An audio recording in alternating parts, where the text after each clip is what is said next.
In this demo, we're going to look at a full stack code build release to all environments using the migrations feature. Now in Visual Studio, I've got a solution using the Wide World Importers database, the sample. You'll notice I have two projects here. One of these is actually my database development project from ReadyRoll, and one of these is my test project. And this is just a normal SQL Server test project. Now my database project, this I created by going to File, New, Project. In Visual Studio 2017, we have these ReadyRoll database projects that handle migrations as opposed to the state-based projects of the normal database project. So I have this migrations folder. It has a number of items.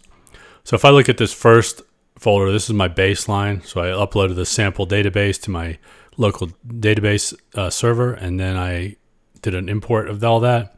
And all these other items are various other changes that I made. For example, in number 2, I've just changed one stored procedure here, and that's my migration.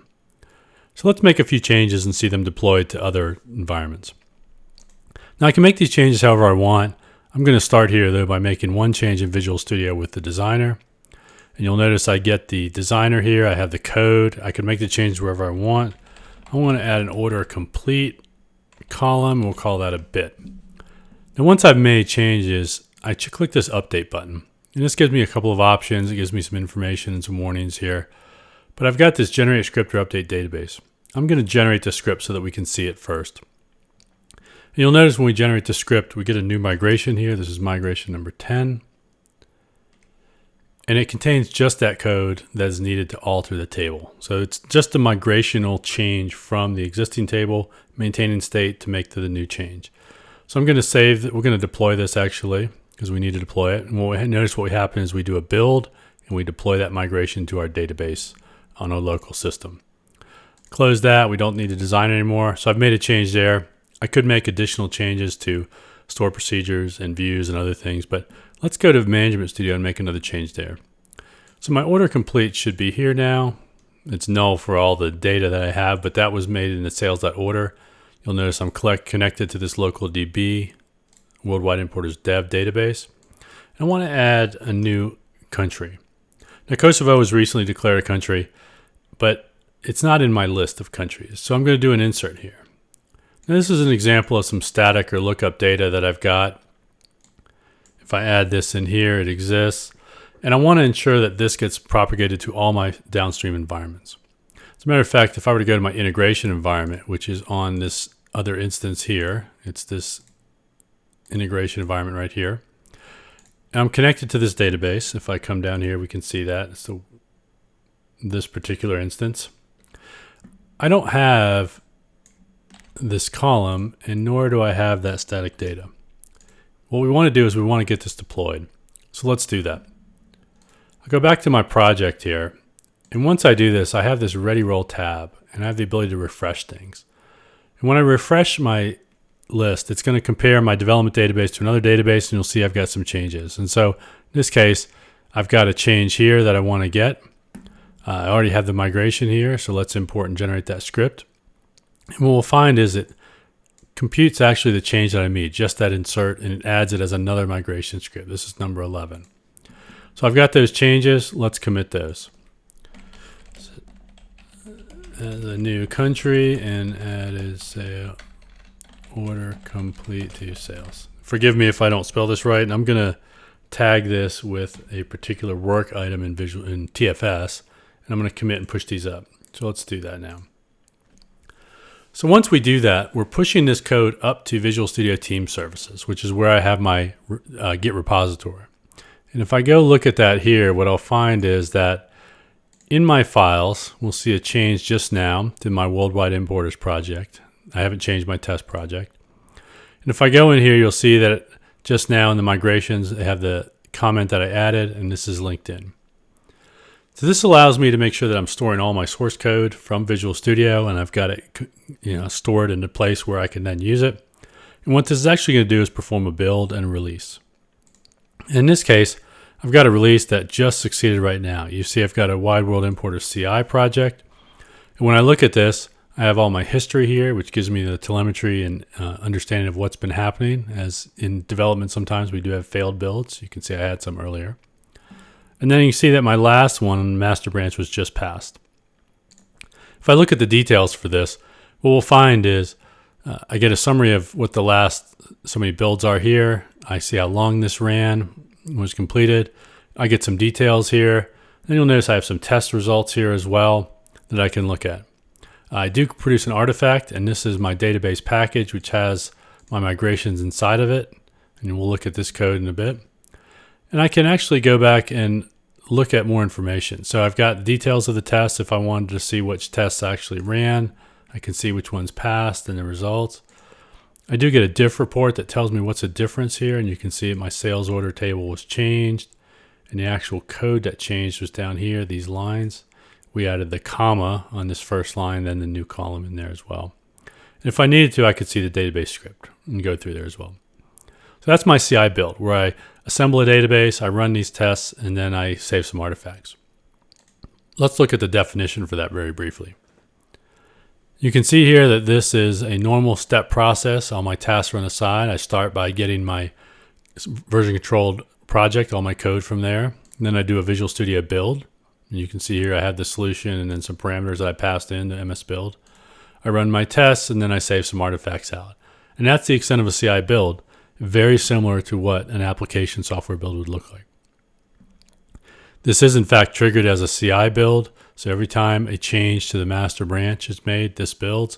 I could have this working on feature branches. I could have it working on some sort of pull request trigger. Any number of things I want to do, I have in place. Once I've built this, I want to release this. So let's go to my releases. And we can see here that my latest release, 15, actually released an integration that was successful. And that built on 560, which was in fact the last build that I had. If I go look here at my builds, 560 was the most recent one. So I've actually released this to integration. And I can verify that by coming back to Management Studio and looking at integration. Let's run that first query. And that column is now valid inside of the table. If I go look at the list of countries, actually see that that data has been moved across as well. So I've made a schema change and a data change and deployed them automatically just after committing to version control. But now we want to commit them elsewhere. So we want to get them to our QA environment. And if we go look in our QA environment, again, it's an invalid column and the data isn't there. The same thing would be true of my staging environment. If I run this entire thing, we'll see that there are no results. And certainly they haven't been deployed to production either. So let's make sure that everything moves forward. So we'll start in QA. Let me go back to my releases, and you'll notice I have a downstream release here. I have two different releases. Let's create a new release. So I get the chance to choose which build I will use. In this case, I'm going to choose the latest one. And you'll notice that this is going to automatically deploy to QA and then manually deploy to staging and production. So let's create the release. And I'll go over here and look at the details. You can see that it's actually being deployed to QA right now, automatically happening. What's happening in here? Let's look at the details of what's going on. Well, let's start with the edit of this particular release structure. You'll notice I have various environments here on the left. I have QA, I have staging, and then I have production. And in the middle section, you'll notice that the tasks actually change each time I do this. So in the QA environment, all I have is this deploy task from Redgate. This deploys a ReadyRoll database project. You'll notice I have various parameters that I put in here. The key one here is I'm sending this to the QA environment. And I have variables for authentication and other information as well. This allows me to ensure that this has gone forward. When I get to staging, I actually have a very similar process for the deploy, though to a different database. However, before that, I have this restore backup, where I'm going to call SQL command, and I'm going to call this restore database right here.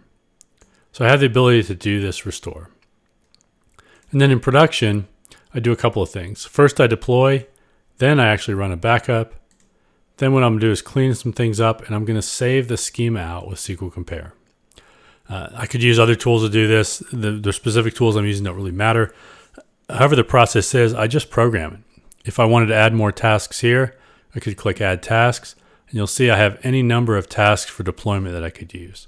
For example, I could deploy to Azure App Service here.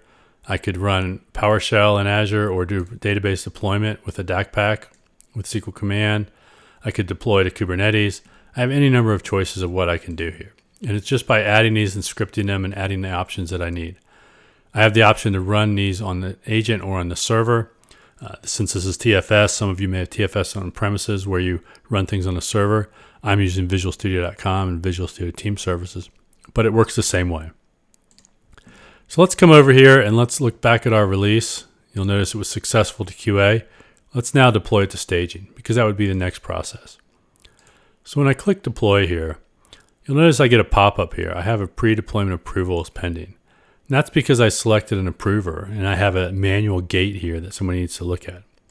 Certainly somebody could go through here and look at the scripts, look at what's happening, then decide they could reassign this, but I'm just going to go ahead and prove it. And while that's running, let's check what things look like in QA. If I run this code now, I have a valid column and I have some data in there. But if I come over to staging, nothing there yet. However, if I give it a moment, as the process is running in the background, we'll soon see here in a minute that it'll actually deploy this code to the staging environment, and then I'll see that new column will exist there, and in fact the new country will exist there as well. And there they are.